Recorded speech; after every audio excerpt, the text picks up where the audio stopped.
Senhoras e senhores, sejam muito bem-vindos a mais um Skin the Game, o programa da Honor, onde a gente fala sobre convicções de investimento. Hoje o papo aqui é sobre ações. Estava aqui conversando com o Pedro, a gente vai falar sobre muita coisa, tem bastante oportunidade. O Pedro, para quem não conhece, é sócio fundador e gestor da Leblon Equities, uma gestora que já existe aí desde 2008, um ano emblemático que a gente estava falando aqui, né? Uma grande crise. A gente está vivendo agora uma crise um pouco mais longa e difícil, mas a gente vai falar sobre isso. Para quem também não conhece o Pedro, ele já tem uma experiência de mais de 30 anos no mercado acionário brasileiro, então já passou por muita coisa boa e ruim aqui, né, com 25 anos sendo gestor de ações. O Pedro é graduado em Engenharia Mecânica pela PUC-Rio e também já foi conselheiro de administração de diversas empresas listadas na Bolsa, como Pão de Açúcar, Ponto Frio, Rossi Residencial, Saraiva Springs Global. Hoje o Pedro também é presidente do Conselho de Administração da Priner e da Mills, que são posições relevantes da Leblon. Falei tudo certinho, Pedro? Tudo perfeito. Tudo bem? E aí, tudo bom? Tudo legal. Obrigado pelo convite. Bom ter vocês aqui. A Leblon já veio aqui com outros gestores e é um prazer ter o Pedro aqui para a gente poder conversar. Pedro, eu queria que você começasse aqui um pouco do nosso papo, dando um pouco da tua visão, em que momento, né, olhando que você já tem experiência em vários momentos bons e ruins, né, e de muitas crises no Brasil, em que momento que você acha que a gente está hoje, né, do ciclo, né? Porque no Brasil a gente vive ciclos longos, às vezes ciclos curtos, mas como você falou, né, a maior parte do tempo a gente está com vento muito contra, né? Se você for avaliar vários outros ciclos, né, que você já passou, como é que você definiria esse, né? Em que ponto do ciclo que a gente está? Bom início. Como você falou, eu estou prestes a completar 30 anos de mercado. Eu comecei em 1995 como trainee lá na IP. E ao longo desses 30 anos, a gente viveu, enfim, vários ciclos, vários momentos de euforia, várias crises profundas. Então eu lembro que assim que eu comecei em 1995, teve a crise do México, e depois em 1998 a crise da Rússia, na sequência de desvalorização cambial no Brasil em 1999. Em 2002, a gente teve uma crise severa também pré-eleição do Lula, dada toda a incerteza que aquele momento trazia. 2008, a crise do subprime americano, acho que a maior crise na economia americana nas últimas décadas. Depois, impeachment da Dilma. E, mais recentemente, depois do Covid, uma sucessão, né, de pequenas e médias crises que nos trazem ao momento atual, onde a gente está aí num mercado muito difícil no Brasil já há praticamente 5 anos. Mas eu acho que a principal diferença para esses outros momentos agudos que eu mencionei é que eu via um problema fundamental muito maior nesses outros momentos do que eu consigo enxergar agora. Então eu vejo uma desconexão significativa entre o preço dos ativos, né, e os fundamentos reais, estou falando tanto de país quanto das empresas, do que o que eu vi em outras épocas. E ao passo que os valuations são muito parecidos, né, com de outras crises.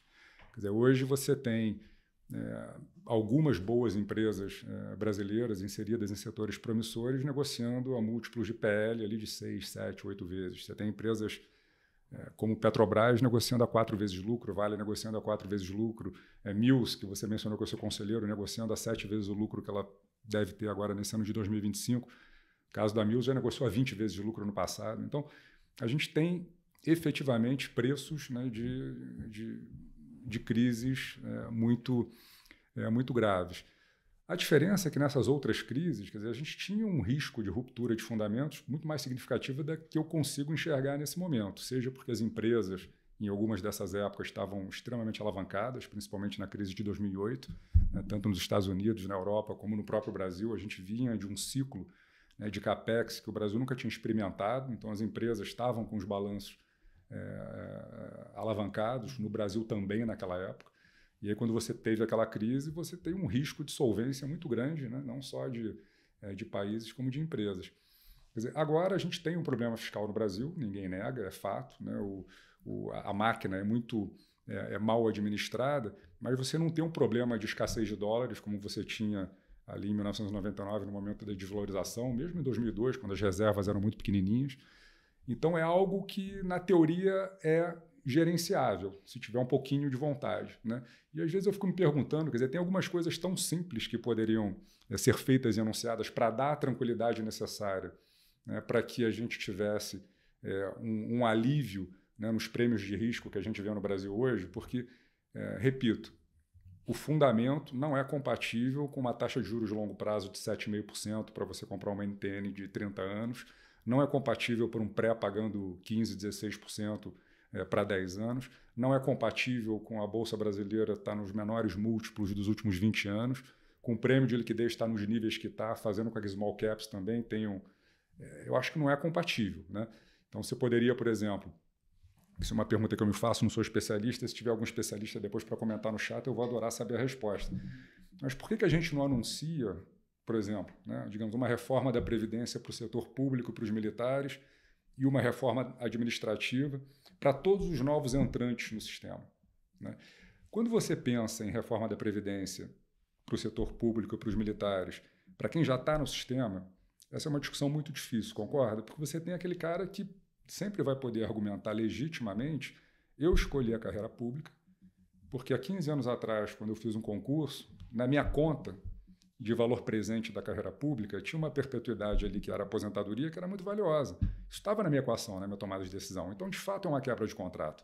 O mesmo se aplica para quem escolheu a carreira militar. Agora, para o novo entrante, você está pactuando de novo, né? E você tem hoje uma demanda por bons empregos no Brasil muito maior, né, do que a oferta. Então, você vai continuar tendo gente interessada em ingressar na carreira militar e também no setor público. Você não resolve o problema do déficit para o ano de 2025 nem para o ano de 2026, mas você contrata uma solvência de longo prazo para o país que vai impactar na hora os prêmios de risco e, por consequência, o preço dos ativos. Isso é uma questão. Em paralelo a isso, a gente, quer dizer, como investidor em empresas e que vê empresas bem geridas e empresas mal geridas, a gente adoraria que o Brasil fosse uma empresa melhor gerida. E, evidentemente, que tem muita gordura de custo e despesa na máquina brasileira, isso poderia ser endereçado. E aí eu vejo dois caminhos, quer dizer, ou o governo coloca uma energia maior para resolver esse problema, e aí a gente tem essa descompressão de preços natural, ou o governo continua não fazendo muita coisa nessa direção e dobrando a aposta em mais gastos, e aí a gente vai caminhar para uma alternância de poder. Essa é a beleza da democracia. O ponto é que em qualquer um desses dois cenários se materializando, eu vejo a gente no início de um ciclo de recuperação de preços no Brasil, né? Dado o ponto de partida, dado a situação atual das empresas e dado que a gente não tem um problema estrutural muito relevante de ser resolvido. O país não tem problema nenhum externo, né? A gente tem uma reserva que é até muito maior do que a necessária para um país como o Brasil. A gente tem um problema de dívida interna que tem uma solução que não é rocket science, teoricamente, para ser endereçada. Então, eu estou otimista e acho, sim, que a gente está num bom momento do ciclo, a despeito de estar todo mundo sofrendo há 3 anos, eu junto, né? Eu sou a maioria esmagadora do meu patrimônio está investido em ações. Ninguém gosta de ficar tanto tempo assim vendo os preços desvalorizando, mas é nessas horas que você faz os melhores investimentos, né? Sim. Eu concordo com a tua visão. Acho que até eu já provoquei essa discussão com alguns gestores multimercado aqui, que tem uma visão mais, né, assim, de não olhar só negócios, né, mas olhar também as opcionalidades, tanto em taxa de juros e câmbio, né? Mas eu acho que dentro desses dois caminhos, né, que você falou, ou o governo vai se dar conta e vai fazer o que é preciso, ou o governo vai continuar dobrando a aposta e ele vai se afundar cada vez mais, o que traria para a gente, né, uma visibilidade mais forte de alternância, né, ou seja, de vir, né, um antigoverno, né, ou uma concorrência maior para uma mudança, né, de governo. Eu tendo a achar que essa probabilidade é maior hoje, né, porque é curioso ver como é que as narrativas foram mudando ao longo do governo, né? Lá atrás, né, o pessoal chegou a acreditar que ia vir um Lula pragmático, depois achou que o arcabouço não era muito bom, mas era o suficiente porque tirava o risco de cauda, né? E as narrativas foram mudando ao longo do tempo. Mas assim, teve uma narrativa também que a gente falou durante bastante tempo, que era assim: a bolsa cair não impacta Brasília, o juro subir não impacta Brasília, mas o câmbio vai impactar Brasília. E o câmbio foi para 6,30 e o governo continua dobrando a aposta, né? Apresentou um novo arcabouço aí fraquíssimo, né, contratou várias crises aí no meio do caminho, né, a história do Pix, de taxação, enfim, de tudo que eles conseguiram fazer errado, e me parece que eles estão indo muito mais... e junto com o arcabouço, né, ainda anunciaram a isenção dos 5 mil, né, que foi, acho que, a coisa mais ridícula e horrível que eu acho que eles poderiam ter feito. Então eu tendo a acreditar que dentro desses dois cenários, eu acho que o governo vai continuar dobrando a aposta, no sentido que vai continuar utilizando os meios errados para dar uma solução para o que ele precisa, e eu acho que a gente vai estar mais próximo, sim, de uma alternância. Essa eu acho que é a minha visão dentro dessas duas visões aí que você falou. Não sei se você concorda que a gente está mais para essa questão, mais para esse lado do que para acreditar que o governo realmente vai mudar a cabeça. Você concorda um pouco? Eu não tenho uma opinião forte entre o cenário 1 e o cenário 2, qual é o mais provável. Assim. Eu acho que o principal é que eu acho que a gente está num bom momento, independentemente se é o cenário 1, 2, e tem um cenário 3 também, né? Que é um cenário mais, um pouco menos de um extremo ou de outro, né? Que é uma continuidade meio que modorrenta do que a gente está vendo agora, que carregaria essa incerteza de alternância ou não de poder por mais uns 12, 18 meses. Mas nesse cenário também, quer dizer, de novo, se você fizer uma conta de expectância, quer dizer, o que acontece num determinado cenário eleitoral, o que acontece no outro, quer dizer, os preços agora estariam errados, né? Breia, eu não vou me espantar nem um pouco se daqui a 12 meses a Bolsa tiver o dobro do preço que ela está agora. E eu não tenho dúvida de que, se isso acontecer, você vai estar entrevistando gestores aqui de multimercado, a turma um pouco mais de curto prazo, e não vai ter ninguém dizendo que a Bolsa está cara. Sim. Porque se a Bolsa dobra nos próximos 12 meses, a Mills, que hoje negocia 7 vezes de lucro, vai estar a 14 vezes de lucro, já teve a 20 no passado. A Petrobras, que está tradando a 4 vezes de lucro, vai estar tradando a 8. As majors globais tradam a 12. Então, isso pode acontecer perfeitamente. Então, existe um cenário onde a Bolsa dobra de preço e nada de anormal vai ter acontecido. E existe um cenário onde você fica mais ou menos onde você está, e aí, por expectância, quer colocar 50% de cada lado, quer colocar um percentual maior para o outro lado, o preço está errado, na minha visão, né? Independentemente de qualquer um desses 3 cenários, a gente volta para aquele outro ponto, né? Sempre tem alguma empresa indo bem, alguma distorção acontecendo, alguma oportunidade de investimento, né? Diferentemente do... eu acho que o gestor focado em ações e a valor, etc., quer dizer, a Bolsa não é um ativo só, não é o Ibovespa, né? A Bolsa são todas as empresas investíveis que a gente tem no Brasil hoje. Infelizmente são poucas, né? Embora a gente tenha quase 400 empresas listadas, quando a gente faz o nosso screening lá na Leblon, investíveis mesmo, seja por questão de liquidez, qualidade do setor onde a empresa está inserida, qualidade das pessoas que comandam a empresa. Quando você faz um filtro um pouco maior, você acaba chegando ali a 100 empresas, né? São poucas empresas. Mas você sempre vai ter, né, alguma dinâmica específica acontecendo numa determinada história. É isso que a gente busca ali no nosso dia a dia. E o Brasil, ele oferece uma oportunidade interessante para as boas empresas, que é o fato de, fora os grandes setores industriais, os setores mais cíclicos, né, que são muito consolidados já, o Brasil é uma economia de serviços, né? 60% do nosso PIB é serviço. E todos os subsetores ali de serviços ainda são muito fragmentados no Brasil. E isso dá a oportunidade das empresas crescerem, às vezes mesmo que o país não vá muito bem, né? Então você pega a loja Renner nos últimos 30 anos, multiplicou por 10, o país não cresceu, o varejo como um todo não cresceu. O cara sai de 2% de market share para 10% em 20, 30 anos, ele tem o seu motor de crescimento próprio. Isso acontece em vários setores, em vários segmentos. Hoje, a nossa principal posição, que é a Priner, por exemplo, que é uma empresa de serviço e engenharia para o setor industrial, para as plataformas de petróleo e para a manutenção de infraestrutura. Pra você ter uma ideia, quando a gente fez o IPO em 2020, a empresa faturava 250 milhões de reais.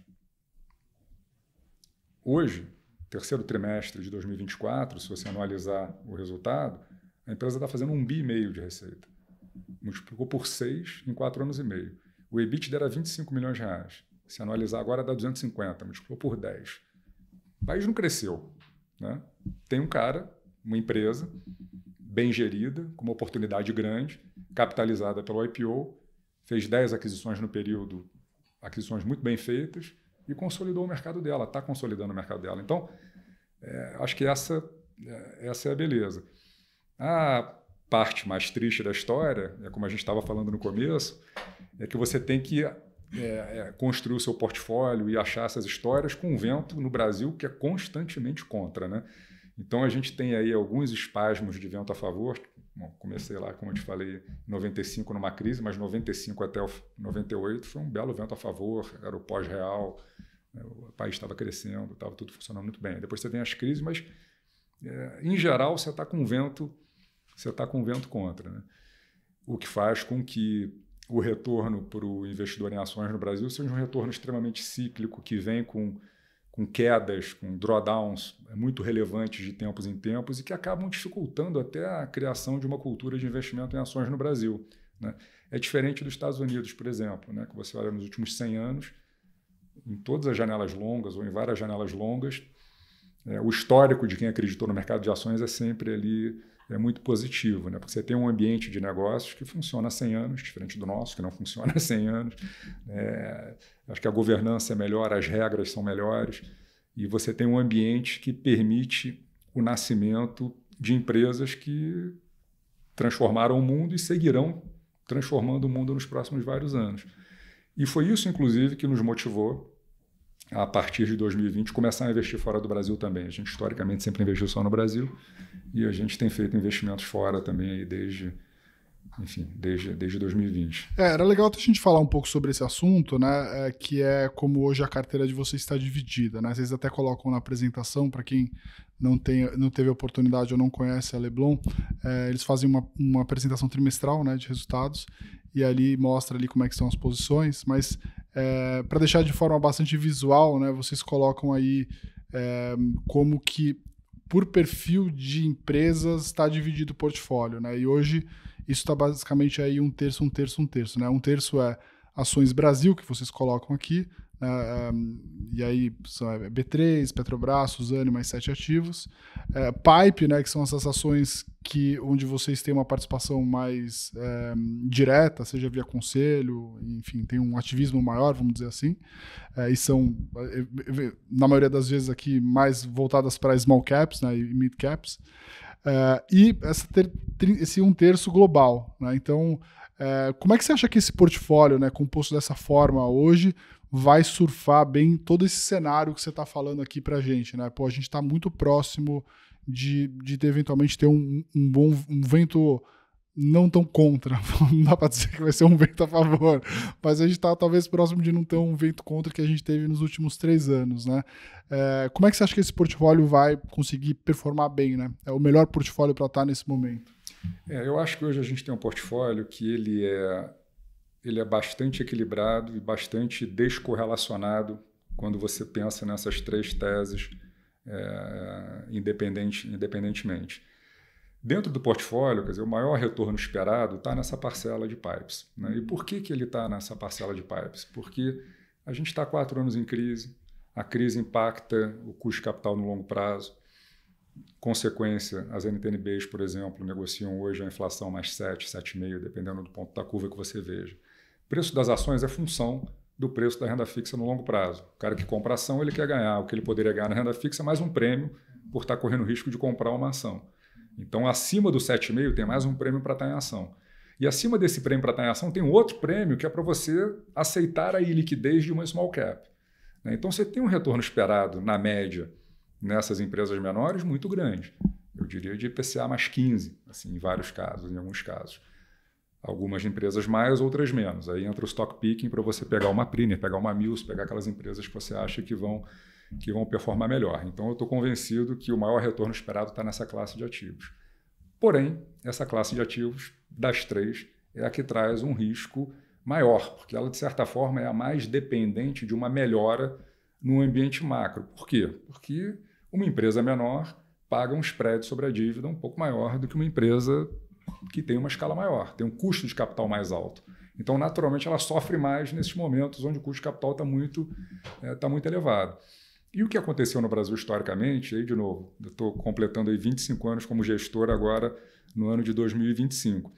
Embora a estratégia de investimento em small caps ela funcione muito bem no longo prazo, ela faz com que você, às vezes, passe longuíssimos períodos apanhando. não só perdendo para o CDI, mas perdendo para o Bovespa. E você tem que ter ali um exercício de paciência e disciplina que às vezes não é todo mundo que está pronto para exercer, né? Quando eu penso eu pego o histórico lá, meu histórico como gestor, são 25 anos, mais ou menos uns 17% ao ano nesses 25 anos, né? O meu histórico como cotista de mim mesmo, do meu fundo, é um pouco melhor até do que o 17% ao ano, porque eu sempre investi nesses momentos de crise aguda. Mas quando eu pego o histórico do cliente médio, é significativamente pior do que 17% ao ano, né?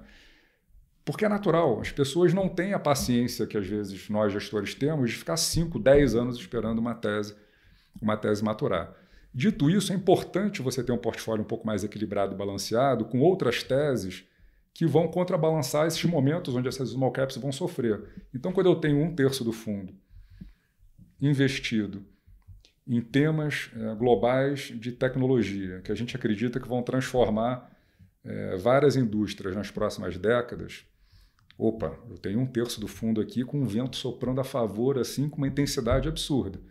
Então, a gente escolheu ali o tema de mobilidade, onde a gente tem um investimento em Uber, o tema de streaming, onde a gente tem um investimento em Netflix, o tema de semicondutores, que se beneficiam de toda essa revolução da inteligência artificial, onde a gente tem um investimento em TSMC, um tema de cloud computing, onde a gente tem um investimento em Alphabet, e até um tema, né, de blockchain e cripto, onde a gente tem um investimento em Coinbase.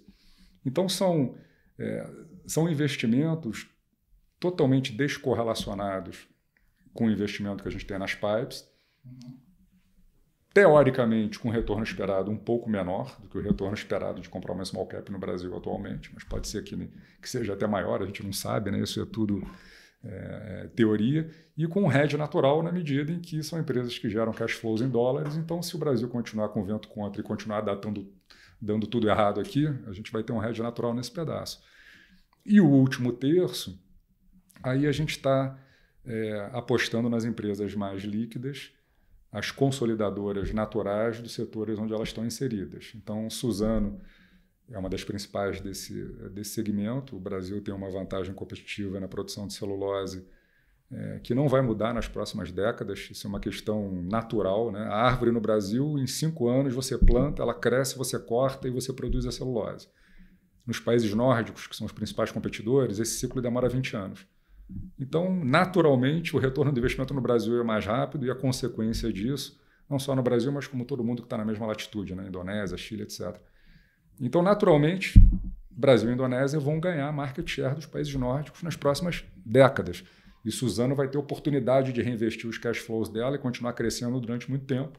E você está pagando um preço baixo para estar ali hoje. Redditor no setor de healthcare, a gente acha que é a vencedora, é a consolidadora. E por aí vai, né? Então, a gente acha que isso dá um elevado retorno esperado com uma diversificação bastante saudável. E essa diversificação é o que vai fazer com que o cliente fique conosco na jornada toda, não desista no meio do caminho e não tenha o retorno do fundo, né? Sim. Bom, dentro dessa, vamos falar aqui um pouco sobre, então, vamos dividir aqui por quadros, né? Vamos começar, acho que talvez pelas teses mais que as pessoas talvez conheçam mais. Queria que você falasse um pouco sobre Petrobras, né? Petrobras é uma posição que vocês já carregam há bastante tempo, se não me engano. Na verdade, nós já... Entrou e voltou algumas vezes. Isso, já entramos e voltamos algumas vezes. Nós, historicamente, Breia, a gente tem alguma dificuldade para ter uma posição relevante em empresa estatal. Uhum. Né? E por quê? Né? Porque no nosso modelo ali de tomada de decisões, o que a gente considera uma empresa boa? Empresa boa, para a gente, ela tem que reunir 3 características. Né? Primeiro, tem que ter alguma vantagem competitiva sustentável. Eu dei o exemplo da Suzano. A árvore no Brasil cresce mais rápido do que na Finlândia. Esse cara vai ganhar mercado o tempo todo. Né? Pode ser uma vantagem competitiva em função de você ter uma marca muito poderosa e o cliente se relaciona de uma maneira afetiva com a sua marca, isso te permite cobrar um pouco mais, vantagem competitiva. E tem outras formas de você ter vantagem competitiva. A segunda questão está relacionada à capacidade dessas empresas que têm vantagem competitiva continuarem investindo no próprio negócio, continuarem crescendo. Então, você tem empresa que tem muita vantagem competitiva, tipo a Souza Cruz, por exemplo, no passado, a própria Coca-Cola, só que são negócios que não têm crescimento. Né? No caso do cigarro, as pessoas fumam cada vez menos, e no caso do consumo de refrigerantes, o crescimento também é um problema. Então, o cara que consegue reinvestir, Redditor, Suzano, vão sempre valer mais do que o cara que não consegue reinvestir. E a terceira, que é o que nos afasta das estatais, é a questão da governança. Quem é o dono? O que ele pensa? Né? Como é que ele orienta o negócio no longo prazo? E na estatal você tem um problema sério que o dono muda a cada 4 anos. E você não sabe o que o novo dono vai pensar. Né? Se for um dono de esquerda, ele vai usar a estatal, né, como instrumento para fazer políticas públicas e sociais. E se for um cara mais à direita, ele vai gerir a estatal como uma empresa privada para maximizar lucro. Né? Então, essa é uma incerteza muito grande que a gente tem no modelo. Como consequência disso, o Leblon Ações começou em 2008. O primeiro investimento estatal a gente fez no começo de 2016.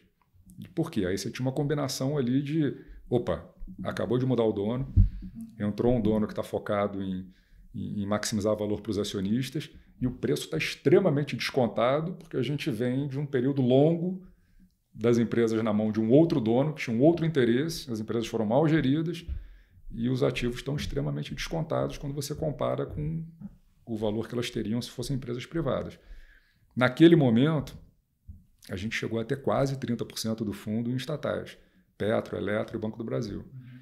Em 2019, a gente vendeu, 19 e 20, vendeu praticamente tudo, até antes da crise.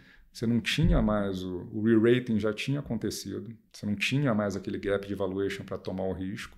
Né? E você continuava, por mais que você tivesse um governo mais à direita, você continuava tendo ali algum nível de intervenção. Né? Um incômodo quando o preço do combustível tinha que aumentar. Então, não era uma gestão privada puro sangue. Né? E o valuation não justificava. Então, a gente saiu completamente. Mais recentemente, a gente voltou. E aí voltou de novo, muito pela questão de valuation. Né? E pelos primeiros movimentos ali que foram feitos. Poxa, né? Petrobras hoje tem uma capacidade de geração de caixa no core business dela ali, que é a exploração no pré-sal, e uma vantagem competitiva tão grande que qualquer outra iniciativa de eu vou fazer um parque eólico offshore, eu vou ter uma planta de fertilizantes, quer dizer, são coisas que ela não deveria fazer, mas aí é aquela visão de deixa eu estimular a economia aqui de uma outra forma, etc., mas que não são relevantes o suficiente, né, para arranhar, né, a tese de dividendos, que é muito poderosa, né, e o fato de você estar comprando uma ação que negocia hoje a 4 vezes lucro e você tem as empresas privadas comparáveis negociando a 10, 12, algumas até a 15 vezes. E, de novo, o dono muda a cada 4 anos. Aí você passa a ter essa opcionalidade, né, de dono mudar.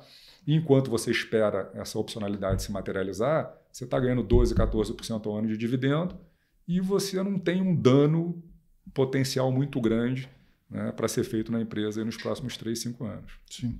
Estava até pensando aqui quando você estava falando, né, se existe uma regra, dado que vocês tiveram esses momentos de compra de estatais em alguns momentos, você consegue pensar no que é uma regra de bolsa, assim, para falar, esse aqui é um bom momento para investir em estatais, assim. O que você caracterizaria um bom momento para investir em estatal, assim? Valuation tem que estar distressed. Tem que estar distressed. A gente investiu em Eletrobras, estava 20% do book value. Eu não gosto de Eletrobras hoje, mesmo ela tendo sido privatizada. Eu acho que você não tem mais uma simetria de equity value que justifique. Né? Banco do Brasil é uma que de vez em quando a gente conversa ali, parece extremamente distressed, mas é uma empresa que tem um risco de disrupção muito maior do que uma Petrobras, por exemplo. Né? Quem é que vai disruptar a Petrobras nos próximos 10 anos? Né? A Petrobras é a empresa que tem o menor lifting cost do mundo, que vai ter o maior crescimento de produção de petróleo nos próximos anos entre as major oil companies no planeta e negocia 4 vezes lucro e os outros negociam a 12. Né? Legal, o Banco do Brasil negocia 3, 3,5, está um pouco acima de 50% do book value, mas tem um risco de disrupção importante. Esse setor está se transformando muito. Mas eu acho que tem que ser um valuation muito distressed. E quando você compara o preço que a estatal está negociando e quanto ela poderia negociar se fosse gerida como uma empresa privada, e você enxerga um potencial de valorização de 4 vezes, legal, aí eu acho bom comprar estatal. Estatal é um negócio que você tem que comprar quase que de graça e vender barato. Não vou esperar a Petrobras negociar com múltiplo de Shell, Exxon para vender. Né? Sim. Legal. Vamos falar aqui sobre, então, essas principais posições aqui do fundo, né? O que vocês têm uma participação também bastante ativa. Você contou aqui um pouco sobre Priner, né? Como o Priner fez o IPO lá praticamente faturando 200 e poucos milhões, é isso, né? E hoje já deve rodar esse ano faturando algo em torno de 1 bi e pouco, é isso? 1,5 bi, exatamente. Acho que é legal você contar um pouco da história, né, de como vocês lá atrás fizeram toda a ancoragem do IPO dessa empresa, né? E acho que já virou um pouco também o DNA de vocês. Então, explicar um pouco dessa trajetória e por que hoje é a maior posição do fundo. Legal, acho bom falar de Priner porque tem muito a ver com a nossa história como investidores, a maneira como a gente acredita que você consegue gerar valor aí ao longo do tempo, fazendo investimentos como esse. Priner, especificamente, é uma história que eu, particularmente, estou envolvido desde 2007, há 18 anos, né? Eu não tinha nem fundado a Leblon ainda. Eu fiz o primeiro investimento na Mills, na época eu ainda era gestor da IP. E a Mills, que é uma outra companhia aberta que a gente investe hoje, ela tinha 3 unidades de negócios naquela época. A unidade de serviços industriais, a unidade de infraestrutura e uma unidade de eventos. As pessoas nem sabem que a Mills já teve metida com eventos, né? Você vê como as empresas se transformam, né? E aí a gente fez esse investimento lá em 2007. Uma das primeiras decisões foi se desfazer da divisão de eventos. A Mills trouxe o Michael Jackson para o Brasil, a Mills trouxe a Madonna para o Brasil. Era isso na década de 80 e 90, trouxe o Paul McCartney, né? Porque a Mills sempre montou as estruturas de andaime, então ela montava as arquibancadas dos shows, né? E aí algum dia alguém pensou, puxa, já que a gente monta a arquibancada do show, por que a gente não traz o artista também, né? E aí começaram a trazer os artistas. E essa coisa de verticalização chegou ao cúmulo de, já que a gente monta a arquibancada e traz o artista, por que a gente não compra uma casa de shows? Aí a Mills chegou a ser dona do Imperator, que é uma casa de shows lá no Rio de Janeiro, não sei se foi na década de 80 ou de 90. Mas enfim, a gente chegou lá em 2007, tinha essa divisão de eventos, a gente decidiu desinvestir e ficou a divisão de serviços industriais e a divisão de infra. Depois a Mills iniciou o negócio de rental, que hoje é o business dela, e teve um crescimento muito grande de 2007 até 2012, né? Era uma época que o Brasil estava crescendo de maneira acelerada, você tinha grandes obras, Olimpíada, Copa do Mundo, PAC, hidrelétrica subindo de tudo quanto é lado. Então a Mills ela cresceu muito nas áreas que eram mais intensivas em capital, em máquinas. E a divisão de serviços industriais, que era uma divisão intensiva em mão de obra, que prestava alguns pouquíssimos serviços para as indústrias, era basicamente montar andaime em torno de uma planta da Braskem, ou em torno de uma planta da antiga Aracruz ou da Suzano, para que a manutenção fosse feita por outras empresas de engenharia. A Mills decidiu vender esse negócio em 2012, né? Na época eu era até conselheiro da Mills, eu estava lá na Mills em 2012 no conselho, e aí eu pedi para sair do conselho porque eu quero participar desse leilão de venda. Esse ativo me interessa, ele tem características que eu considero atraentes, né? Porque é um negócio totalmente contracíclico, porque independentemente do PIB subir ou do PIB cair, taxa de juros ser 15 ou 3, a Suzano tem que fazer a manutenção da planta.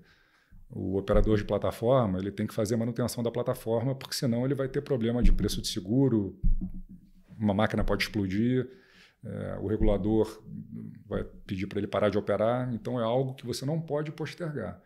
E num país do vento contra, você ter um negócio contracíclico é valioso. Então essa foi a primeira característica que eu achei interessante na época. A segunda era o fato de todos os clientes dessa divisão adorarem a qualidade do serviço. Então o NPS da Mills Serviços Industriais era muito alto. Então a Braskem tinha uma super avaliação da SI, a Basf, da Alchemical, todos eles. O que me levava a acreditar que se nós oferecêssemos outros serviços para esses clientes, eles estariam super abertos a testar a Priner em outros serviços um pouco mais complexos. Fizemos a aquisição em 2013, tivemos o direito de usar a marca Mills até 2016, depois a gente teve que renomear para Priner, isso tudo como investimento de private equity da Leblon. Até chegarmos a 2020, e aí a gente conseguiu, aí foi uma sorte danada, porque a gente conseguiu fazer o IPO, acho que foi na última semana de fevereiro de 2020, 15 dias antes do início da pandemia. Acho que foi o último deal do mercado. Foi o menor IPO que aconteceu no Brasil no século. Acho que teve só Senior Solutions, que é a Sinqia, que foi um IPO de 80 milhões de reais. Foi o IPO da Priner, foi um IPO de 200 milhões de reais. que aconteceu 10 dias antes do início da pandemia. Com esses 200 milhões de reais em caixa, a gente entra na pandemia numa situação que nenhum dos nossos competidores tinha, né? O que aconteceu no pós-pandemia? Grande parte das obras, até as obras de manutenção que teoricamente não podem parar, elas pararam. Porque você não podia ter concentração de pessoas nas plataformas, não podia ter concentração de pessoas nas plantas industriais. E as obras pararam e ninguém sabia quando ia voltar. Cara, eu lembro que a pandemia foi 13 de março de 2020. Aí eu reuni minha família toda, minha mulher, meus 4 filhos. A gente tem uma casa em Búzios, vamos para Búzios. A gente vai ficar lá 15 dias e vai voltar. Daqui a 15 dias está tranquilo. A gente acabou ficando até o final do ano. Então ninguém sabia o que ia acontecer. E as empresas não sabiam. E aí qual era a decisão? Você demite todo mundo para recontratar depois? Mas se reabrir daqui a 15, 20 dias? Então aquilo permitiu a Priner, que já tinha vantagens em relação aos competidores, principalmente na percepção do cliente, ter uma vantagem absurda de balanço em relação aos outros, né? Aí o que aconteceu? De 2020 até agora, né, 2025, nós fizemos 10 aquisições e essas aquisições foram sempre comprando empresas de engenharia que prestavam serviços mais complexos do que o nosso serviço original e a gente foi aumentando ali o share of wallet nos clientes. Antigamente só fazia montagem de andaime, hoje são mais de 30 serviços de engenharia para vários setores, para as plataformas, para a infraestrutura, e aí a empresa sai de 250 para 1,5 bi, né? Tudo isso com o mesmo time de gestão. Então o presidente hoje é o Túlio Sintra, que era o líder da divisão de serviços industriais da Mills quando a gente comprou. Então ele veio desde o dia 1, construiu essa história toda. O CFO, o Marcelo, está desde o primeiro dia também. Então é uma história de construção de valor de bastante longo prazo e que a gente acha que está meio que no início, porque esse mercado que a gente está hoje, que é serviços industriais, manutenção de infraestrutura e montagem eletromecânica, é um mercado de 40, 50 bi por ano de receita. A gente fatura 1,5 bi. Então, ainda bem. É o que você falou, né? Você estava tocando num ponto que eu gostei, que é assim, a história de não depender tanto do macro ou do crescimento do Brasil, né? O Brasil não cresce há 10, 20 anos, né? Assim, em termos reais, cresce muito pouco, né? Cresce 0,5% ao ano nos últimos 10 anos, né? O macro nunca favorece porque o juro... Então, existem mercados que são muito já concentrados ou já são muito... Exato. Papel e celulose tem um cara. Mineração tem um cara que tem mais de 50%. Né? Sim. Mas nessa pegada dos serviços que você falou, né? Muito fragmentado, é onde você deve ter aí as grandes oportunidades, né? Pois é, porque se você encontrar a empresa certa, que você pode também apostar no cavalo errado, mas se você encontra o consolidador, você tem um motor de crescimento ali que não depende do todo funcionar, né? E depender do todo funcionar no Brasil é duro, né? É duro. Se você e aquela coisa, eu acho muito difícil assim tomar decisão de investimento pensando macro, né? Sempre achei por um motivo, né? Mesmo que eu tivesse uma bola de cristal macro, eu não sei se ela me ajudaria muito. Imagina 2008, comecei a Leblon. Aí chega o gênio da lâmpada e me fala, olha, próximos 15 anos o Brasil vai crescer 0 em termos reais, não vai ter distribuição de renda.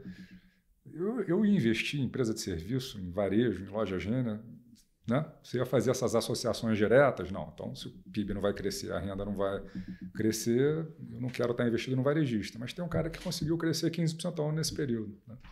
Então, acho que o micro é muito poderoso, né? É muito poderoso.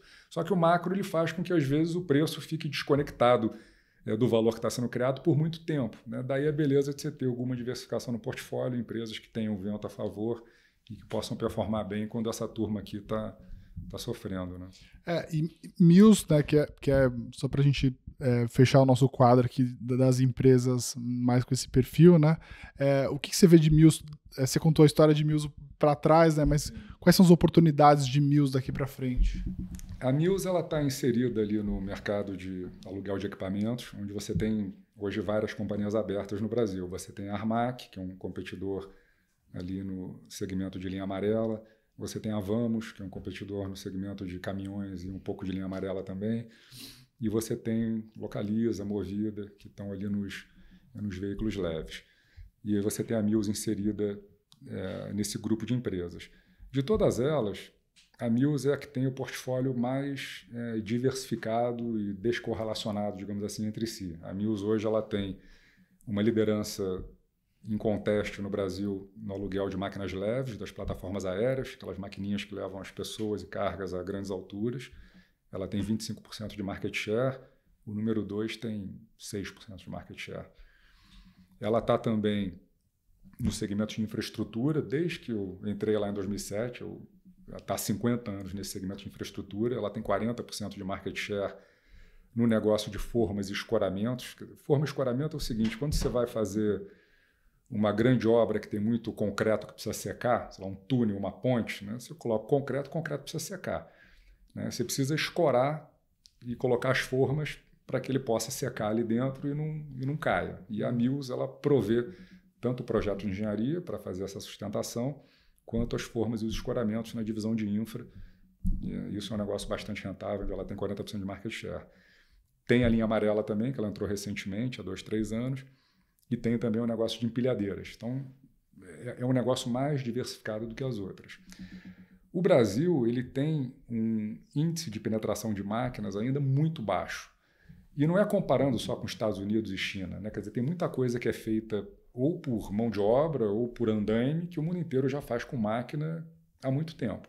Então, quando você vê a penetração de máquinas per capita no Brasil e compara até com países da América do Sul, Chile, Argentina, o Brasil está muito atrasado. Quer dizer, a gente pode dobrar a quantidade de máquinas no Brasil só para estar num patamar que faça sentido com mercados emergentes. Então, você tem um mercado que tem um grande crescimento de longo prazo, em função do aumento inexorável na penetração de máquinas para fazer determinados serviços, porque elas são mais eficientes. Uma empresa que tem uma diversificação ali de indústrias que ela serve e tipo de máquinas que ela oferece, né, bastante grande. Mas, principalmente, e isso é muito valioso também, é a parte mais difícil da análise, quer dizer, tem uma governança que funciona muito bem. Né? Essa empresa, hoje, ela não tem ali ele tem como acionista de referência a família Nash, que são os fundadores da empresa, mas hoje eles têm 25% da empresa. Né? E aí você tem outros acionistas, né, que juntos, né, hoje conduzem os negócios da Mills, estão ali juntos no conselho de administração, tomando as decisões. Eu voltei para o conselho da Mills em 2021, então já estou lá, 2021 ou 2022, estou lá há 3 anos nessa segunda fase. E aí, quando eu comparo com outras empresas que eu já tive no conselho, como é que é a dinâmica de relacionamento dos acionistas com o conselho, com os executivos, é tão diferente da média, assim. E aí, dizendo até de algumas experiências não muito boas que eu tive no passado, porque a gente é investidor financeiro, né? Então, a gente é capaz de discutir um planejamento estratégico de longo prazo, uma estrutura de remuneração dos executivos que promova alinhamento de interesses, como é que eu vou originar capital para um determinado projeto, se no ano que vem, no orçamento, eu vou recomprar ações, pagar dividendo ou fazer mais capex. Esse tipo de discussão, nós financeiros vamos bem.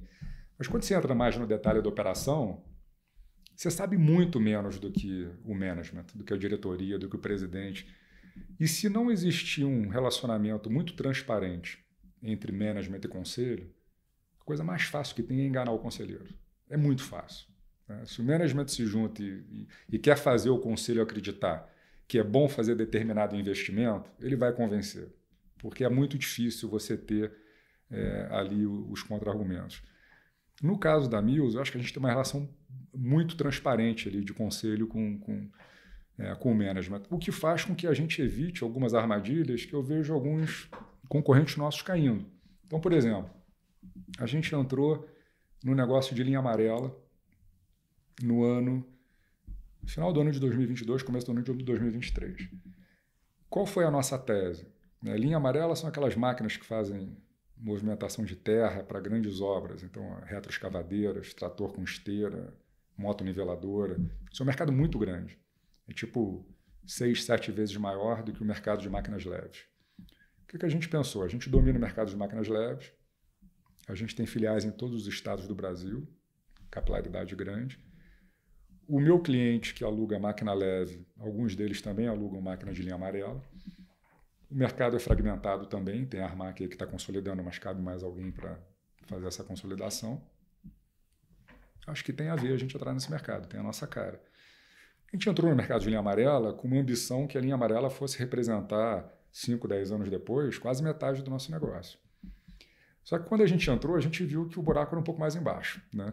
Então, quando você estava ali na fase das consultorias, fazendo os PowerPoints e os modelos de Excel, né, que aceitam qualquer premissa, é uma coisa. Quando você vai tentar conquistar o primeiro contrato e começa a se deparar com as dificuldades ali práticas do dia a dia da operação de linha amarela, você vê que é um nível de complexidade muito maior. Então, por exemplo, máquina leve tem 2 modelos de máquina para as máquinas menorzinhas e 2 modelos de máquina para as máquinas maiores. Tem 3 fornecedores no mundo. Então, você tem uma padronização de frota gigante. Um engenheiro, um técnico, cuidam de 200 máquinas. Você vai para a linha amarela, não tem uma máquina igual a outra.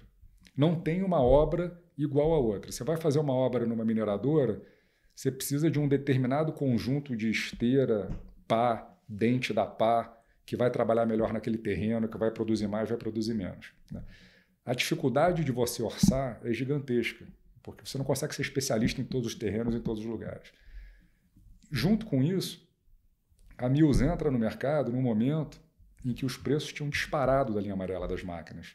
Então, uma determinada máquina, que a gente entrou comprando essa máquina a R$1 milhão, os nossos competidores tinham comprado 3 anos antes a R$500 mil. Porra, vai competir para o aluguel com um cara que pagou R$500 mil na máquina, você pagou R$1 milhão. O cara que pagou R$500 mil, ele não faz o raciocínio que o valor marginal é R$1 milhão. Não, eu paguei R$500 mil. Vou cobrar 40 mil de aluguel por mês? Pô, tá lindo. Né? Ou vou cobrar 20 mil de aluguel por mês, que é o rental rate de 4%. 4% ao mês está lindo. Eu estou competindo com um cara que está botando o preço de 20 mil, só que eu paguei R$1 milhão na máquina. A conta não fecha muito para mim, né? Mas essa dificuldade de orçar, de precificar. O que a maioria das empresas faria nessa hora? Né? O management ele gosta de crescimento, né? O executivo ele gosta de crescimento. Em geral, as metas deles estão alinhadas com crescimento, ganhar market share, etc. Ele continuaria tentando convencer ali durante muito tempo que não vale a pena continuar investindo, etc. Na Mills, a gente muito rapidamente virou a chave e mudou o plano. Então, a gente reduziu o CAPEX significativamente e começou a apostar numa outra tese, né? Vão aparecer oportunidades de M&A em linha amarela nos próximos meses, no próximo ano, como estão aparecendo, né? Por quê? Esse cara que comprou a máquina por R$500 mil, quando ele comprou essa máquina, a Selic estava a 2%. Então, o cara financiou essa máquina a 2%, pagando R$500 mil. Ele vai ter que renovar a máquina agora que a máquina está ficando velha. Vai tomar dinheiro a 15 para pagar R$1 milhão na máquina? O cara não vai fazer isso. Se ele puder vender essa máquina por 700 para Mills, ele vai preferir. Então, isso vai dar oportunidade para a gente de comprar algumas empresas, eventualmente pagando até menos do que o valor de frota. O mercado vai se consolidando, o preço do rental rate volta e o negócio melhora. Então, esse tipo de segurança tem um valor assim, para a gente que é investidor a longo prazo muito grande, né? Não bastasse essa confiança. E se você olhar todas as outras rental companies no Brasil, erraram a mão no CAPEX nos últimos anos. Todas elas estão endividadas, estão bastante alavancadas, 3 vezes EBITDA para cima. Você olha o balanço da Mills, a Mills está 1 vez EBITDA alavancada, vai fazer M&A esse ano, vai recomprar R$200 milhões de ação, que é 10% da companhia, já foi anunciada essa recompra, e tem espaço para pagar R$100 milhões de dividendo. Então, é uma empresa que deve devolver para o acionista em 2025 R$300 milhões. A empresa vale 2 bi na bolsa, quer dizer, 15% de yield só nesse ano. Além disso, tem crescimento, tem um balanço desalavancado que pode crescer e tem ali uma relação super transparente com o management que não está tentando enganar o conselho e nem os acionistas ali o tempo todo. E eu já tive outras experiências não tão boas onde você tem que ficar o tempo todo checando se o management está te contando realmente é o que está acontecendo. E você com essa experiência de já ter passado por vários conselhos, já deve ter visto de cada coisa maluca, né? Total. A prática mais comum no Brasil é você subestimar a dívida das empresas, né? Isso aí eu acho que todo investidor tem que ficar super atento a isso, principalmente quem está muito animado com os fundos de crédito, etc., porque quando você começa a olhar mais as empresas lá fora, não tem muito espaço para fazer o que fazem no Brasil. Se lembrar, a Americanas quebrou 2 trimestres antes, se eu fosse olhar o release da Americanas, estava dizendo ali que tinha caixa líquido na empresa. Como é que uma empresa que tem caixa líquido quebra, né?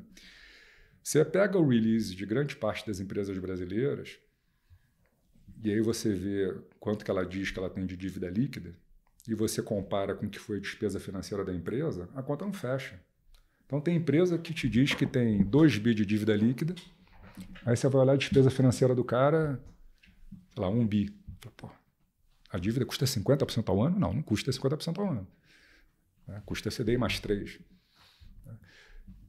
Tem uma série de formas de você alavancar o seu balanço que não necessariamente tem a ver com o teu caixa e com a tua dívida bruta. Antecipação de recebíveis, postergação de fornecedores, vender a termo a ação que o cara tem em tesouraria. Tem muita empresa que faz isso no Brasil. Não tem problema nenhum fazer. Mas não diz que a dívida líquida é 2 bi e a tua despesa financeira é 1. Né? E não é só que diz para o mercado. Eu acho que a CVM tinha que estar mais atenta a isso. Né? É o management no conselho, eu já participei de alguns conselhos onde isso acontecia, apresentando o número para os conselheiros, como se a dívida da empresa fosse X e era 2X. E aí, por acaso, essa é a minha praia, era a hora que entrava o chato na discussão e falava, não, peraí, como é que você tem despesa financeira? Você tem despesa financeira de 100 milhões, a tua dívida custa 15%, a tua dívida verdadeira é 100 milhões dividido por 15%, que é 600 milhões, não é o 300 que você está me falando. Né? Então, eu acho que isso é uma coisa que o investidor tem que estar super atento, não só o de equity, mas principalmente o de dívida. Né? Vocês conhecem esse mercado mais do que eu, mas teve um fluxo grande, inclusive, para fundos de crédito recentemente.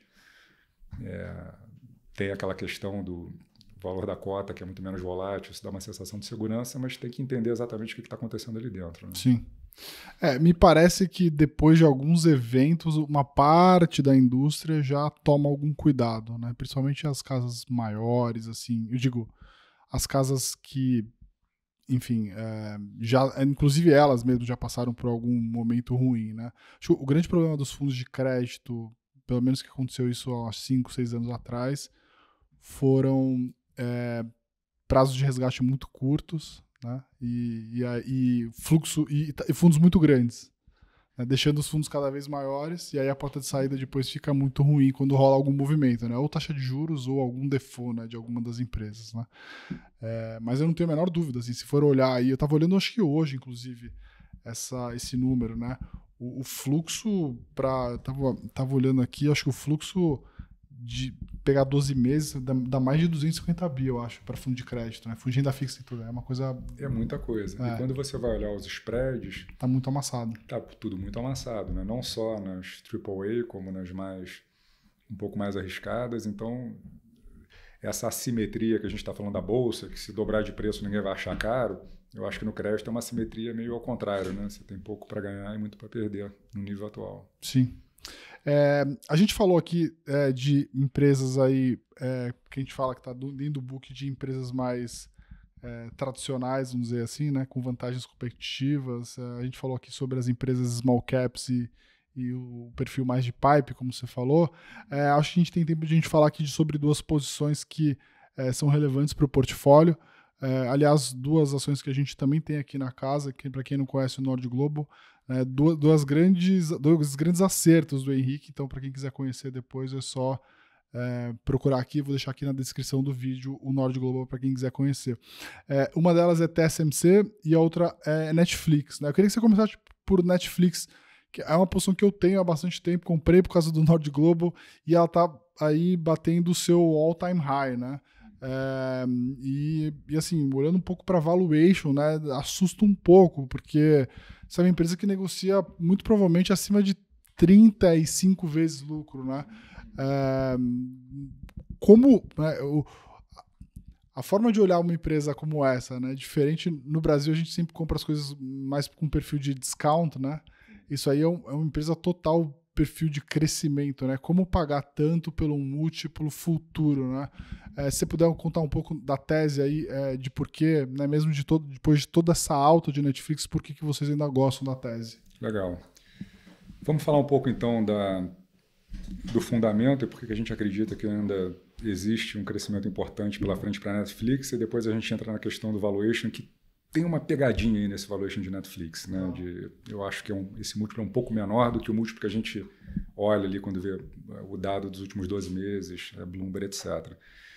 O negócio de streaming, na nossa visão, é um negócio que ainda tem muitos anos pela frente de ganho, de market share, de tempo de tela, né, globalmente, principalmente quando você compara com a TV tradicional, ou a TV a cabo, ou os modelos tradicionais onde você tem a grade fixa, né? Isso vem acontecendo já há alguns anos, né? Só que você ainda tem uma dominância da TV tradicional e da TV a cabo muito grande, tanto na pizza de advertising como no tempo de atenção ali das pessoas. O crescimento da Netflix ele é diretamente proporcional à penetração de banda larga nos países. Então, quando você vê a penetração de banda larga aumentando, naturalmente a Netflix entra e começa a ganhar share de maneira significativa. E tem um componente de renda também, evidentemente, mas é algo que é relativamente barato, assim, né, dado o valor que você recebe quando contrata ali o serviço. O que faz o cara querer ter Netflix e não assistir Globo ou não ter Disney? É a qualidade do conteúdo, né? E Netflix ela já chegou numa escala e num patamar que ela tem condição de fazer um investimento de conteúdo todo ano que a indústria toda somada hoje não consegue fazer. E os números são muito assustadores, né? Quer dizer, a gente está acostumado aqui no Brasil com o Globo, né, como um grande produtor de conteúdo, Projac, investimento maciço ali em produção de conteúdo todos os anos. A Globo é uma empresa bastante hermética, mas acho que a estimativa é que invista alguma coisa em torno de $500 milhões em produção de conteúdo todo ano, né? Netflix, em 2024, investiu $20 bilhões em produção de conteúdo. São 40 Redes Globos, né? Mais do que Disney, Paramount, Amazon, Apple somadas. Então, é um líder que talvez esse mercado ele não é necessariamente winner takes all, porque você pode ter Netflix, você pode assinar Disney também, eu posso assinar Paramount, mas quando você começa a ir mais para mercado emergente, talvez as pessoas não tenham a opção de querer 3 ou 4, vão querer só um. E a tendência é que queiram aquele que tem a melhor oferta de conteúdo e aquele que é mais capaz de investir na produção do conteúdo mais assertivo. Então a Netflix, ela já... Você repara que alguns anos atrás ela colocou aquele joinha para cima ou para baixo, se você gostou ou não gostou. Agora tem um terceiro joinha que não é que eu gostei, eu amei. Então, com isso ela consegue saber o que você gosta, o que você não gosta tanto, em determinada região, o que vale a pena eu investir para produzir conteúdo, porque aquele perfil gosta desse tipo de conteúdo. Então tem uma dinâmica muito favorável, que não é uma dinâmica de reversão à média, né? Não é que a Disney apanhou, Paramount apanhou, daqui a pouco ela vai voltar. Eu acho que esse gap ele só aumenta. Essas outras empresas têm outros problemas, né? No caso da Disney, tem vários outros negócios ali dentro. E eu vejo a Netflix aumentando essa distância que ela já tem hoje no streaming para as outras. Além disso, tem algumas opcionalidades ainda que eles estão começando. Games, por exemplo, é uma coisa que está começando agora. É um mercado gigantesco também, então você tem uma vertical de crescimento grande aí. A penetração ainda é relativamente baixa, então a gente vê a quantidade de usuários ou de assinantes Netflix podendo mais do que dobrar aí nos próximos 5, 6 anos, né, com um aumento de penetração principalmente emergente. E aí a gente chega ali na questão, tudo bem, legal, tem crescimento por aumento de penetração da banda larga, por aumento de penetração da própria Netflix, que vai continuar ganhando share das Redes Globos e das TVs a cabo mundo afora, mas 35 vezes de lucro é salgado. Mas aí tem que ver o seguinte, eles são extremamente conservadores e inteligentes do ponto de vista fiscal na maneira como eles depreciam o conteúdo. O que é isso? O cara vai gastar para produzir uma série, Young Sheldon. O cara gastou lá alguns milhões de dólares para produzir Young Sheldon. Ele deprecia isso no balanço dele em 2, no máximo 3 anos. É uma função ali do sucesso ali da série. E eu estou vendo Young Sheldon hoje, a série tem 15 anos. Então é uma depreciação no balanço que você enxerga que é super acelerada. É uma depreciação de 2 e 3 anos. E esses conteúdos, você pega, sei lá, House of Cards, você pega várias séries que têm 20 anos e continuam, né, ali, né, gerando receita e sendo super assistidas.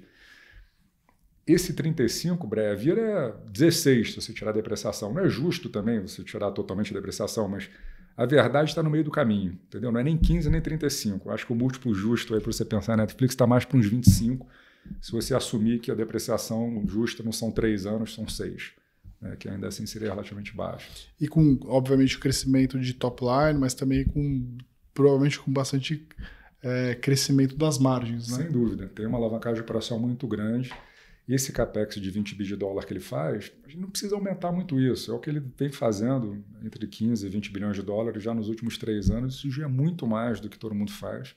Cada vez mais ele conhece o consumidor por causa lá dos joinhas. Então, cada vez mais ele pode ser assertivo no capex. Não tem ninguém chegando perto de um capex de conteúdo desse nível.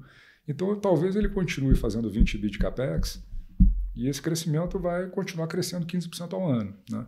Então, você vai ter uma alavancagem operacional grande, você tem espaço para mais expansão de margem ainda, né?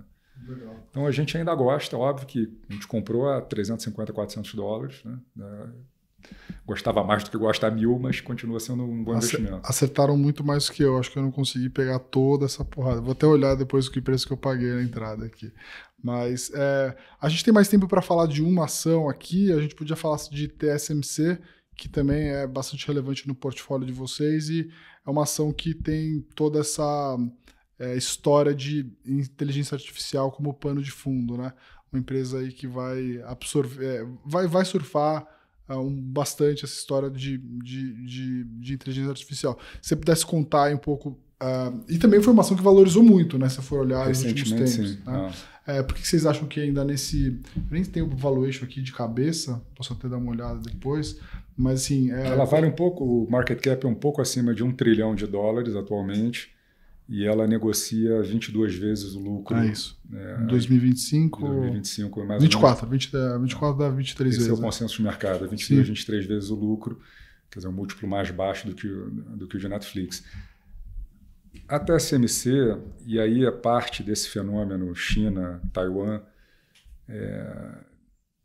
da revolução industrial e tecnológica que está acontecendo ali e da competitividade das indústrias China e Taiwan em diversos segmentos da economia. Isso é muito impressionante, né? Só fazendo um parênteses rápido, hoje na Mills, por exemplo, em equipamentos leves, a gente não cogita fazer capex em máquinas que não sejam máquinas chinesas. Então, aquela ideia que a gente tinha no passado, que há 5 anos atrás, a China é baratinho, mas não é tão bom, ou é baratinho, mas se eu precisar de peças de reposição, não vou ter. Eles estão crescendo numa velocidade assustadora. Hoje eles já fazem máquinas melhores e ainda mais baratas do que o americano e o europeu. Então, eles estão ganhando share no setor industrial numa velocidade muito impressionante. Isso vai desde carro popular até a plataforma de petróleo, né?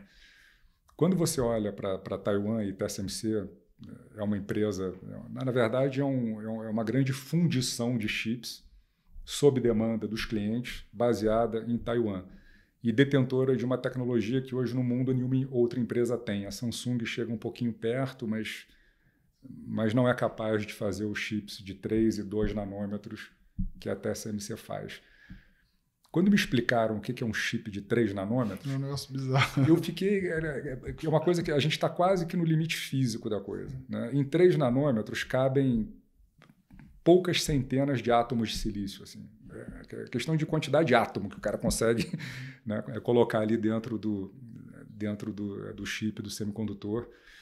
E é algo que ele tem um pricing power com os clientes que é muito impressionante. O cliente não é qualquer um.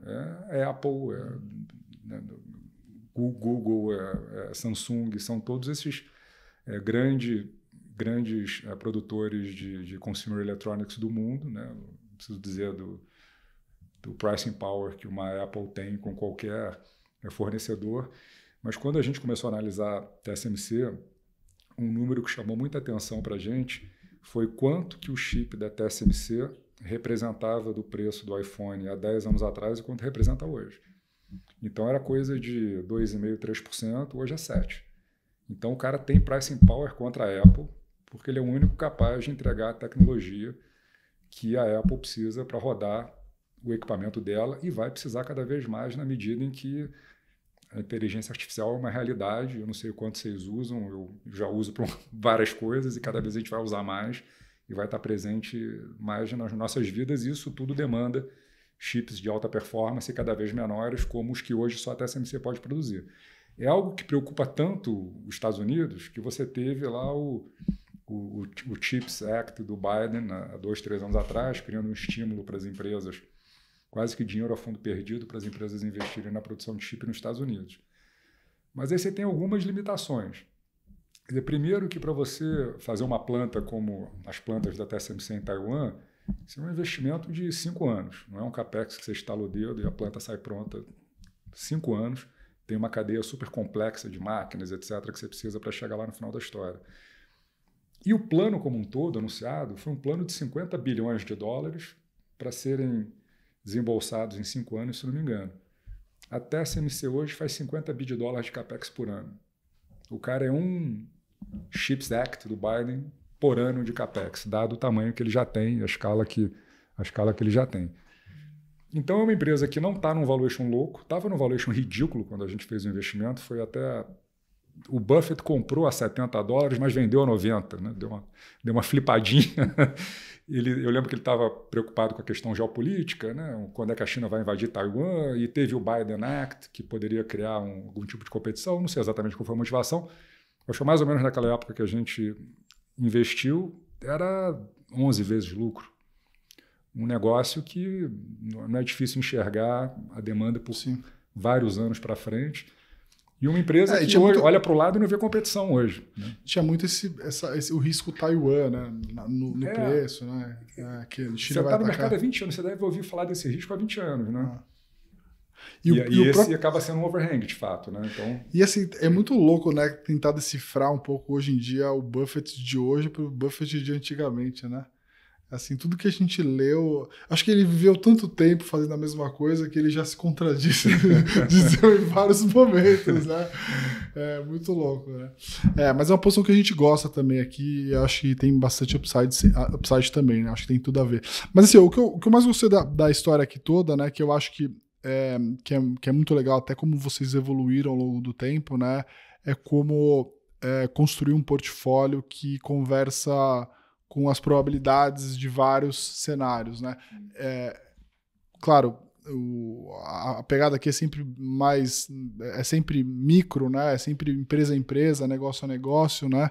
Mas acho que o grande problema no Brasil, que a gente tem tanto vento contra e tem toda uma indústria que oscila bastante, né? Ora cresce muito, ora... Hoje está vivendo um momento bastante difícil, né? A indústria de fundos...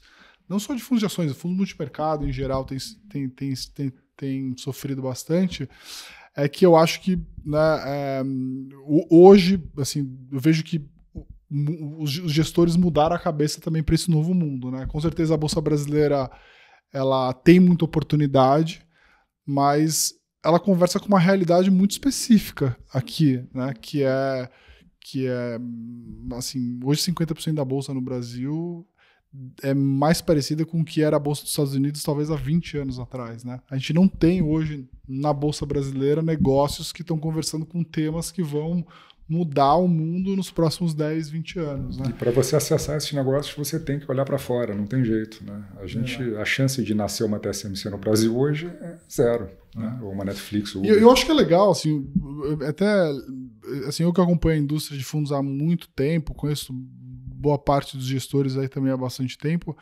É legal também ver como as pessoas precisam se adaptar a uma nova realidade, né? Porque, já teve, assim, há 10 anos atrás, né? Era assim, se o cara que investe em Petrobras e Vale, eu não preciso pagar a taxa de administração, né? Eu posso fazer isso eu mesmo, né? Depois, Vale e Petro andam muito, quem não tinha... ficou para trás, né? Porque é muito concentrada no índice. O gestor botava tanto problema no screening dele que basicamente o universo investível dele virava negócios até ruins, né? Não invisto em estatal, não invisto em empresa em setores muito regulados pelo governo, em varejo, etc. O universo dele é investível. Eu acho que hoje a possibilidade de você investir em negócios, né, não se restringe só ao Brasil, mas também assim, ficou muito mais fácil também investir lá fora, né? Até, sei lá, 5 anos atrás, até para investidor pessoa física, isso era praticamente impossível, né? E eu acho que o portfólio hoje em dia de ações, né, uma pessoa que quer ter exposição em ações, mesmo que o gestor tenha esse perfil, vamos dizer assim, mais voltado para o Brasil, ele pode sim, né, ter dentro do seu portfólio histórias que contam, né, que podem surfar vários cenários, né, independente de ser um cenário só Brasil, enfim, um cenário lá fora. E é legal como a gente tem visto essa mudança na cabeça dos gestores ao longo do tempo. Né? E confesso que foi um dilema que a gente enfrentou durante muitos anos, essa decisão de investir lá fora, porque a gente sempre se perguntou, mas vou investir lá fora, quer dizer, eu vou competir por oportunidades com centenas de milhares de outros gestores muito bons, pessoas inteligentes. Que vantagem competitiva eu tenho para fazer isso? Né? Foi sempre a pergunta que adiou essa decisão de começar a fazer investimento lá fora. Mas aí, num dado momento, caiu a ficha do seguinte, quer dizer, primeiro, existe uma oportunidade que vai estar sempre disponível enquanto o ser humano for ser humano. O ser humano é maníaco depressivo. O ser humano, cada vez mais, ele tem um horizonte de investimento e de cobrança mais curto. O período, o holding period médio das ações nos Estados Unidos, eu acho que é alguma coisa entre 6 e 9 meses. Né? Então, o horizonte de investimento do investidor médio que faz preço no mercado todo dia é um horizonte de curto prazo. Se você, comprovadamente, é alguém que tem paciência, e acho que uma qualidade que eu tenho é ter paciência, né? Fazendo investimento há 30 anos em ação no Brasil, tem paciência de esperar cases maturarem em 3, 5, 7 anos, tem uma fonte aqui permanente de possíveis oportunidades, que é essa arbitragem de horizonte temporal. É isso que eu falo. O preço é formado por gente que está olhando 3, 6 meses, e eu estou olhando 3 anos. Exato. E aí, um exemplo rápido, Uber. A gente tem na carteira desde 2021. A gente começou a comprar Uber a $25 no meio da pandemia. No meio da pandemia, o negócio de ride sharing caiu a menos de 50% do que era em 2019, as receitas. Em paralelo, o negócio de delivery cresceu muito mais do que a gente imaginou que fosse crescer. E a ação estava negociando num preço que quase que perpetuava aquele cenário. E por que isso acontecia? Porque ninguém tinha visibilidade de quando ia acabar a pandemia e ficava todo mundo com aquele medo. Eu vou comprar agora, mas daqui a 3 meses pode ser que esteja mais barato, porque a pandemia ainda vai estar aí, a receita ainda não voltou. A nossa tese era: a pandemia não vai dizimar a população do planeta, em algum momento a reabertura vai acontecer. Quando a reabertura acontecer, o negócio de ride sharing vai voltar pelo menos para o patamar de receita que ele tinha em 2019 pré-pandemia, e o negócio de delivery vai estar no patamar muito mais avançado, porque a pandemia empurrou esse negócio para cima. E aí compramos, sei lá, quando ia acabar a pandemia, mas falar, cara, se demorar 3 anos, vai ter valido a pena. Então, enquanto você puder fazer esse tipo de coisa, vai ter oportunidade. Entendeu? Eu acho que os próprios gestores se colocaram numa situação que eu não concordo muito depois, que é o que você falou. Qual que é o meu diferencial para um gestor lá fora, que está olhando as empresas lá fora, ou para um mercado que é muito coberto, onde você tem pouco edge, o diferencial? Eu acho que é o horizonte temporal. Isso. É só isso. E além do horizonte temporal... obviamente, também entender sobre negócios, porque às vezes as pessoas não estão querendo entender sobre negócios, né? E tem uma vantagem também quando você decide focar em tecnologia, que é o seguinte: eu estou investindo em empresas que eu sou consumidor do produto. Eu tenho Netflix em casa, você tem, eu vim para cá de Uber. Né? Então, a gente é capaz de avaliar o produto. Além disso, e aí os Estados Unidos está léguas na nossa frente, você tem uma democratização na divulgação das informações incrível, que a gente não tem no Brasil. Isso é uma praga no Brasil. Não sei se você já reparou, mas aqui nos Estados Unidos, quando uma empresa surpreende, divulga um resultado muito bom, a ação imediatamente sobe 15%. Se o resultado for ruim, cai 15%. É uma prova cabal que a informação foi dada naquele momento para todo mundo. O Brasil não acontece isso. As empresas ficam conversando ali, os RIs conversam com os grandes acionistas, com os bancos, com os sell-sides, ficam dando pistas se o trimestre está bom, se o trimestre está ruim, e quando o trimestre é divulgado, em geral acontece o contrário, porque o mercado já antecipou tudo. Aqui é uma farra, né? Você tem presidente de empresa conversando com todo mundo o tempo todo, falando, tem instituição que organiza evento fora do Brasil, porque fora do Brasil o management fala mais do que fala nos eventos. Esse é um problema real que a gente tem aqui, que acho que a CVM também teria que estar atenta, além dessa questão ali dos releases. Né? E quando você vai para um mercado onde não faz diferença eu ser o Pedro do Leblon, ou ser o gestor da Capital, que administra $1 trilhão, e nós vamos receber informação no mesmo segundo, só de eu não ter essa desvantagem já é um tremendo encorajador para eu jogar o jogo. Agora, nunca vou fazer uma história como Priner e Mills fora do Brasil. É louco imaginar que eu conseguiria. Mas não é por isso que não deixa de ser uma oportunidade que a gente tem que abraçar. É isso aí. Pedro, eu queria te agradecer também a Leblon aí por despender o tempo de vir aqui. Eu sei que vocês estão sempre em São Paulo, mas é sempre...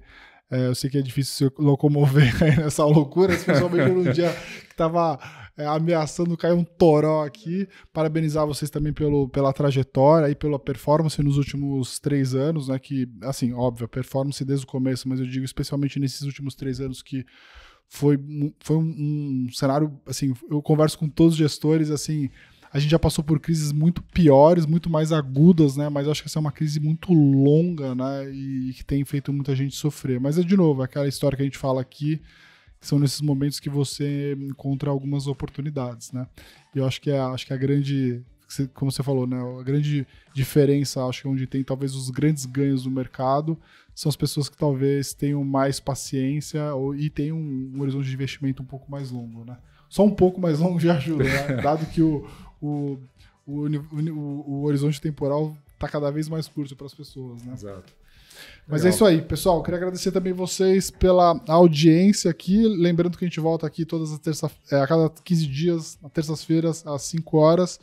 Depois deixa os comentários aqui. Não esquece de seguir a gente. Beleza? Um abraço e até a próxima.